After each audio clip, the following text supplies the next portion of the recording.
14 అనగానే మనకు lovers day అని తెలుసు మనకు. కాకపోతే సిఆర్పిఎఫ్ జవాన్లు అయితే 40 మంది చనిపోయారన్నమాట. కాశ్మీర్ అతనే కుట్ర పన్ని జైషే మహమ్మద్ అనే ఒక ఉగ్రవాది సంస్థలో చేరి పేలుడు పదార్థాలతో నిండి ఉన్న ఒక వాహనంతో ఒకటేసారి వీళ్ళు ప్రయాణిస్తున్న వాహనం అంటే ఏదైతే కాన్వాయ్ ఉందో 78 వెహికల్స్ అయితే ఉన్నాయి. అవి అయితే ఆ కాన్వాయ్ ని గుద్దడం జరిగింది సార్. అంటే వాళ్ళ పిల్లల భవిష్యత్తు మొత్తం నాశనం అయినట్టే సార్. ఇక దాదాపు 40 మంది చనిపోయారు. ఇప్పుడు మనకు చిన్న గాయం తగిలితేనే ఎంత నొప్పి ఉంటుందండి మనకు.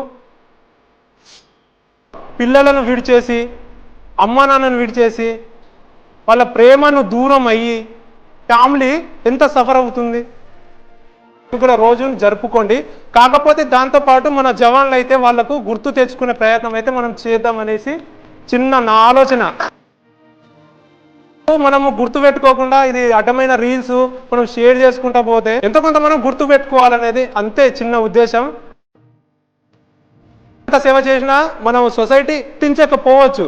కాకపోతే మనము స్వతహాగా ఇప్పుడు మనం అక్కడికి వెళ్ళి ఎంతో కొంత మనము సేవ చేస్తే అది మన ఫ్యామిలీకి కూడా చాలా గర్వంగా ఉంటుంది, సొసైటీలో కూడా మంచి పేరు ఉంటుంది అని చిన్న భావం.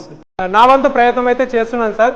కాబట్టి మన కోసం ప్రాణాలు వదిలిన వాళ్ళ త్యాగాలని వాళ్ళ వీరత్వాన్ని మనం గుర్తు చేసుకోవడం స్మరించుకోవడం దాన్ని స్ఫూర్తిగా తీసుకొని ముందుకు పోవడం అనేది చాలా గొప్ప విషయం.